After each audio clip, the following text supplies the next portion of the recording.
Ke depan tentunya PAM Swakarsa harus lebih diperan aktifkan, kita integrasikan dengan perkembangan teknologi informasi. Catatan di masa lalu yang dimana juga menjadi sumber dari pelanggaran hak asasi manusia itu sendiri. Itu dilakukan untuk membela kepentingan pemerintah yang berkuasa dan meredam gerakan mahasiswa dengan cara-cara yang penuh intimidasi. Sebelum kita lanjut, jangan lupa untuk subscribe dan aktifkan lonceng notifikasinya agar Anda yang pertama mendapatkan informasi terbaru dari Metropolitik. Rencana menghidupkan kembali PAM Swakarsa oleh calon Kapolri Komjen Listio Sigit Prabowo menuai kontroversi karena dianggap identik dengan peristiwa 1998. Sementara PAM Swakarsa disebut-sebut sebagai bentuk komunikasi untuk mempermudah kecepatan penanganan kasus. Kapolri terpilih Komisaris Jenderal Listio Sigit Prabowo akan menghidupkan kembali pasukan pengamanan masyarakat Swakarsa atau PAM Swakarsa. Rencana tersebut ia sampaikan saat uji kelayakan dan kepatutan calon Kapolri bersama Komisi 3 DPR RI Rabu 20 Januari. Ke depan tentunya PAM Swakarsa harus lebih diperan aktifkan dalam mewujudkan Harkamtimas. Kita integrasikan dengan perkembangan teknologi informasi. Listio mengatakan pengaktifan kembali PAM Swakarsa itu mengacu pada Undang-Undang Nomor 2 Tahun 2002 tentang tugas Polri. Di antaranya Polri diwajibkan melakukan koordinasi, pengawasan, dan pembinaan teknis. Sebelum Listio menyatakan akan menghidupkan kembali PAM Swakarsa, Kapolri Jenderal Idam Aziz telah menekan peraturan mengenai PAM Swakarsa dalam Peraturan Kepolisian Negara Republik Indonesia Nomor 4 Tahun 2020. Dalam aturan itu, masyarakat sipil akan dilibatkan dalam PAM Swakarsa yang akan tergabung dalam Satuan Pengamanan atau Satpam dan Satuan Keamanan Lingkungan atau Satkamling. Akan tetapi, rencana Listio menghidupkan kembali PAM Swakarsa menuai pro kontra dari masyarakat. Diketahui PAM Swakarsa pernah muncul pada 1998. Di saat itu PAM Swakarsa merupakan kelompok sipil bersenjata tajam yang dibentuk untuk membendung aksi mahasiswa sekaligus mendukung Sidang Istimewa MPR atau CMPR. Komisi untuk Orang Hilang dan Korban Tindak Kekerasan atau Kontras menilai wacana tersebut dinilai akan mengembalikan Indonesia ke era Orde Baru yang otoriter. Pasalnya tak menutup kemungkinan kelompok yang mendapat amanat sebagai PAM Swakarsa melakukan kekerasan dengan mengatasnamakan demi menjaga ketertiban umum. Hal itu dikhawatirkan dapat berujung pada terciptanya konflik horizontal. Catatan di masa lalu yang dimana juga menjadi sumber dari pelanggaran hak asasi manusia itu sendiri. Seharusnya berarti di sini jika memang dibutuhkan sebuah kekuatan tambahan menunjukkan bahwa sebenarnya ada sebuah ketidakberhasilan dari internal Polri dalam menangani ataupun menjadi penegak hukum itu sendiri. Konsekuensinya ialah ada pada beban pengawasan ditambah dengan adanya potensi-potensi yang tidak terkendali dan akan munculnya banyak ormas-ormas baru yang pada akhirnya berujung kepada konflik horizontal. Kemudian aktivis HAM yang juga Direktur Eksekutif Amnesty International Indonesia, Usman Hamid menuturkan, jika menjadi wajar ketakutan akan keberadaan kelompok ini kembali membayangi. Mengingat, bentrok yang terjadi pada 1998 antara PAM Swakarsa dengan masyarakat sipil.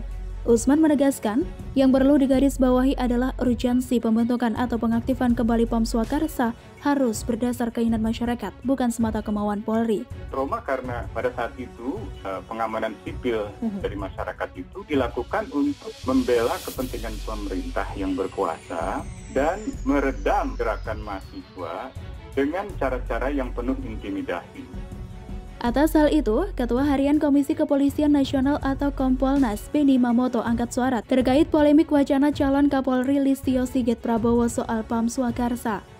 Menurutnya PAM Swakarsa di masa lalu, yakni di tahun 1998, berbeda dengan konsep yang sekarang. Kini pembentukan PAM Swakarsa tertuang pada Peraturan Kapolri Nomor 4 Tahun 2020. Benny menyebut terdapat dua hal yang menjadi poin penting untuk menyelenggarakan PAM Swakarsa nantinya. Di antaranya pengaruh teknologi pada kegiatan PAM Swakarsa, serta partisipasi generasi muda di dalam konteks pengamanan. Ketua Harian Kompolnas Benny Mamoto mengungkapkan, PAM Swakarsa memiliki arti pengamanan yang berasal dari keinginan masyarakat sendiri. Karena itulah, pihaknya nanti akan mendorong kepolisian untuk tetap menjelaskan secara rinci terkait konsep PAM Swakarsa, sehingga tidak menimbulkan kesalahpahaman pada masyarakat. Kompolnas pun merasa tidak masalah dengan pengamanan Swakarsa seperti yang dimaksud dalam Undang-Undang Kepolisian. Sekarang era IT, jadi ketika ada kondisi darurat tinggal pencet sudah langsung ketahuan.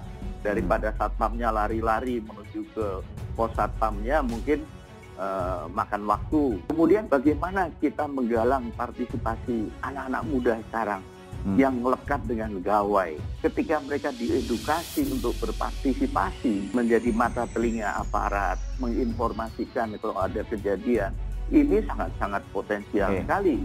Sementara itu, terpisah juru bicara Komisi Kepolisian Nasional atau Kompolnas, Pongki Indarti, meyakinkan kemunculan PAM Swakarsa kali ini akan berbeda dengan 1998 silam. Menurut dia, organisasi ini bakal menjadi bagian dari reformasi di tubuh Polri. Ia pun menjamin lembaganya bakal mengawasi jalannya PAM Swakarsa, bentukan baru Polri tersebut. Menurut Pongki, PAM Swakarsa bukan hal baru, mengacunya pada pasal 3 Peraturan Polri tentang PAM Swakarsa.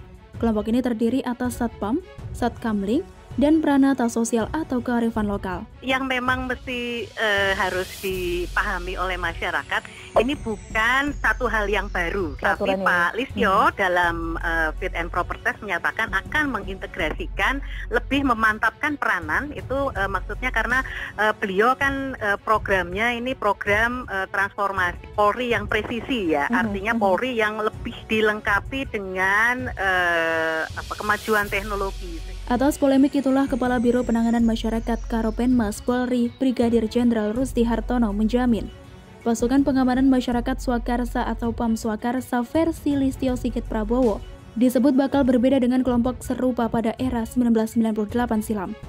Tindakan PAM Swakarsa kelak bakal dikoordinasikan dan diawasi aparat kepolisian, sehingga pembentukan pasukan yang mengikuti kebutuhan wilayah tersebut tidak akan disalahgunakan di luar dari pengawasan aparat penegak hukum.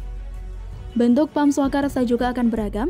Pertama, pasukan ini akan diisi petugas pengamanan pada lingkungan tertentu, misalnya pengamanan di perusahaan, kawasan tertentu, dan bisa pula di pemukiman masyarakat.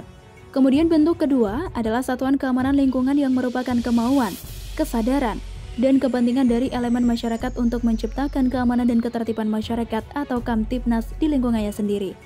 Kemudian bentuk lainnya, Polri mengakomodasi kearifan lokal diantaranya seperti pecalang di Bali maupun kelompok-kelompok yang sadar Kamtibnas di lingkungan masyarakat. Rusdi menegaskan terdapat payung hukum yang jelas dalam mengaktifkan pasukan pengamanan di tengah masyarakat tersebut. Dalam hal ini dia merujuk pada Undang-Undang Nomor 2 Tahun 2002 tentang Polri dan Peraturan Kapolri Nomor 4 Tahun 2024 tentang PAM Swakarsa. Adapun yang dimaksud PAM Swakarsa adalah bentuk pengamanan oleh pengemban fungsi kepolisian yang dibentuk atas dasar kemauan kesadaran dan kepentingan masyarakat sendiri dan semua mendapat pengukuhan Polri. Yang menjadi program Komjen Listio Sigit Prabowo ketika Fit and Proper Test di Komisi 3 DPR RI. Ketika berbicara tentang PAM Swakarsa, itu telah diatur di dalam Undang-Undang Nomor 2 Tahun 2002 tentang Kepolisian Negara Republik Indonesia, dan juga diatur dalam Peraturan Kapolri Nomor 4 Tahun 2020 tentang PAM Swakarsa.